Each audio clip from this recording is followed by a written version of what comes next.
Welcome to episode 2 of Mattox Time, a show that involves me just rambling on about whatever I want, and hopefully some of it is interesting, and if it's not, you can just skip ahead to whatever is interesting. If you didn't see the first episode, I am documenting my journey to compete in the 2024 professional triathlon season. This is my sophomore season. Last year was my rookie season. I did pretty well, and I want to do better this year. So this is my chance to talk about what I've been doing and how I'm improving and where I see myself going. A little more in depth than our usual vlog. So 11 days ago, I crashed and broke some bones in my shoulder. You can hear about that in the first episode. It's been kind of tricky with the crash because it is the holidays and a lot of the local orthopedists are vacationing, as they should be. But I did manage to get some opinions from 3 different orthopedic surgeons in the area. Dr. Belzer, who actually replaced my mom's knees last year, Dr. Pierce Berry, a really good sports orthopedist here in the area, and Dr. Dan Solomon, a shoulder specialist. And, you know, for a while after the crash, it seemed like we were going to be able to heal up non-operatively. A few days ago, when we went to go see these doctors, we got some more x-rays, and the x-rays by Dr. Dan Solomon showed that the displacement of the clavicle has gotten a little more severe. It used to be just like, oh yeah, there's a clean break, but now it's like, oh, there's a piece sticking out of my arm, which I can feel like when I do anything. Like I can just feel it moving around and clicking and popping and stuff, and it's just, it's not very pleasant. I have 2 main things that are supporting my shoulder. It's the clavicle and the scapula. And right now they're both broken, so nothing can really support my shoulder. It's almost like a quote-unquote floating shoulder. There's nothing to support because this is broken and this is broken, so this piece just feels like it's kind of all over the place. Yeah. Exactly. Yeah. Which is making the displacement in my clavicle worse and potentially making it more difficult for my scapula to be healed on its own. So the immediate opinion by every doctor that I've seen, based on the newest scans, is to get surgery. So that's scheduled for tomorrow. Oh yeah, Happy New Year. Today's January 1st. Tomorrow is January 2nd. So I'm getting surgery with Dr. Dan Solomon. I'm getting a plate put in my collarbone. So it should be a pretty easy surgery. A lot of cyclists have gotten this done before. But the hope is once that's repaired, my shoulder will just kind of shift into a normal position, and the scapula in the back will be able to repair nicely on its own, cleanly. The scapula was referred to as dust by Dr. Dan Solomon. But the nice thing about the dust right now is it is not too displaced. It's all kind of where it should be. The dust has settled. The dust is settled, hopefully. I just can't sneeze anymore. Yeah, right. That was one of the most eventful things that happened last week, is when I sneezed and it felt like every shard of bone was about to like rip itself out of my shoulder all at the same time. So I've been trying to deter sneezes since then. What does this mean for a professional triathlete? Not good, because all of these things, injury-wise, on this scale are huge setbacks. It prevents you from being able to train. It prevents you from being able to even maintain any type of fitness, at least for a while. For a good 9 days after the crash, I was basically just on the couch doing nothing. You know, the goal is to keep everything immobilized for 6 weeks to let all the bones heal. So You should tell them how many pounds you've gained. Probably about 10 pounds. And I was thinking about it because I noticed, even just after 3 days, I think it was after 3 days I gained 10 pounds.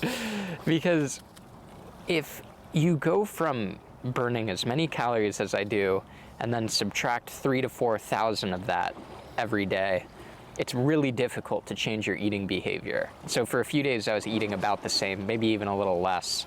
and then quickly gained a lot of weight. I'm not used to that. I'm used to, even if I'm not training, I'm used to just being active and going out and doing things. But right now it's a difficult situation to just do nothing and be tempted to eat as much as I was previously.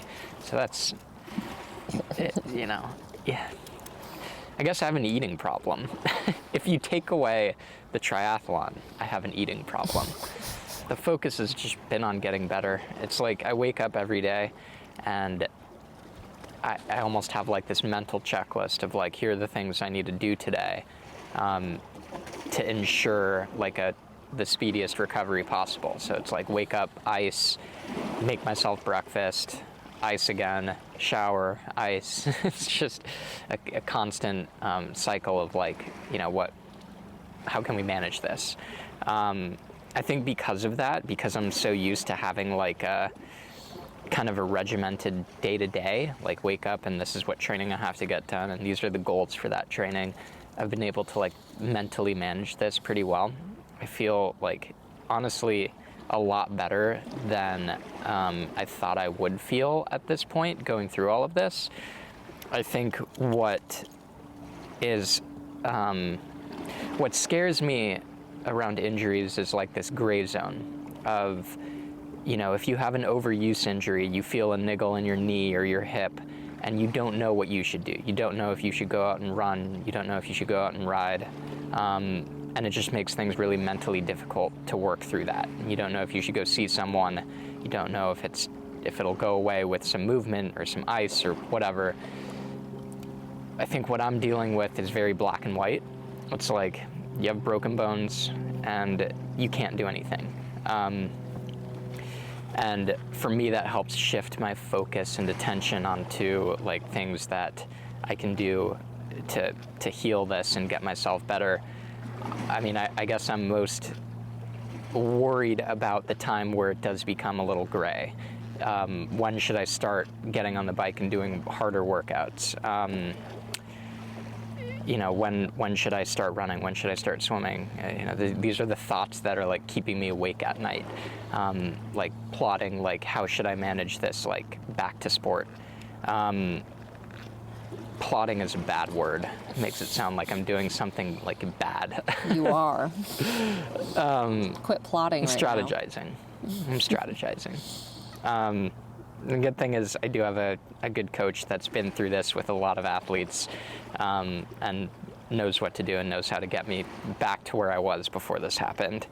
I do want to talk about the coaching situation just a minute because I feel like I last time I kind of glossed over the coaching change that I made. So I have a new coach, Craig Upton. He's based here in Mill Valley, California, where Jenna and I are.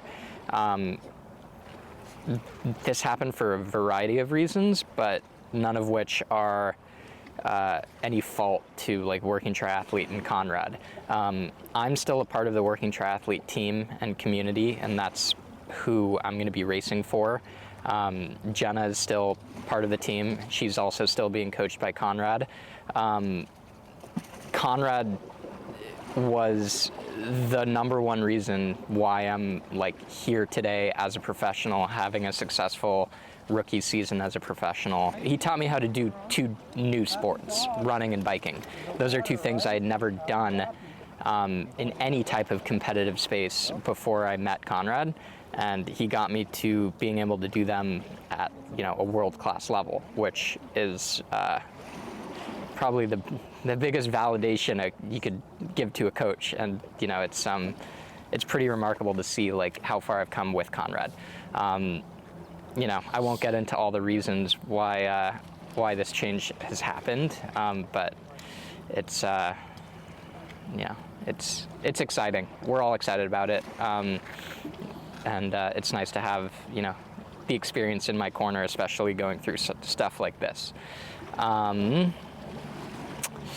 I did get on the indoor bike yesterday and today, each for 60 minutes. And I was basically just like soft pedaling because I was going a little bit crazy doing absolutely nothing. By no means am I like getting on the bike to do a workout, but just to move. Having a little bit of blood flow throughout the body when you're trying to heal is important, as long as it's super, super easy and it's not like moving around my shoulders. So I like strapped my sling to my body with my bib shorts and heart rate monitors and just made sure nothing was going to be moving around. I tried a couple different combinations, one with like a gym ball on the handlebars, another with like a pillow and a desk set up. I'm just preparing for what training is going to be like when I am like fully back on the bike, because I'm going to have to figure out how to do that comfortably. So any suggestions around that, very much appreciated. Otherwise, I'm just going to keep experimenting and try to find the most comfortable spot. None of it is comfortable, but I'm just going to have to get over that. Jenna's been super helpful through all of this. She's been taking care of me, putting my socks on. I'm not wearing socks now, but when I do wear socks, she puts them on. My family's been really helpful. It's nice to be just like 10 minutes away from all of them, from my parents and my brother. So, you know, like my brother did my laundry the other day, which was super nice. And parents have been doing dishes and all of that. So it's nice to have those resources as I'm like trying to figure all this out. What else? You got a new sling. I did get a new sling. I transferred this pin over to my new sling. It says, "Have a rice day." Jenna and I are a big rice household, so. But yeah, a lot more comfortable. I'm gonna need to get a couple more because I am gonna start sweating through them when I get on the bike. But yeah, I'm a little nervous for the surgery tomorrow. I know it's not a big deal and I'm in really good hands with the doctor that I'm getting it done by. But you know, it's always a little nervous to be put under and then wake up and have metal in your shoulder. So that's the plan. But I am excited because right now everything is just like drooping down, and hopefully once this is fixed, like the collarbone, and it's just one line, like everything will just be able to be supported again. Watching Jenna swim makes me jealous. It looks really nice. Can't wait to do that. And hearing about my bike rides. Yeah, and hearing about your bike rides. I'm a little more nervous than I ever have been to watch Jenna go out. I'm constantly checking Find My Friends to see where she is. I don't know. I'm in good spirits. Trying to just work through this. Good. There's going to be more exciting training updates to come, we promise. But for now, it's all about my shoulder. If you have any ideas, if you think of any questions of what you want me to talk about during these, and what you're curious about, you can leave it in the comments or message us. We're open to suggestions. This is still new. But we want to make it as informational, as interesting, as entertaining as possible. So, goodbye. Happy New Year. Happy New Year!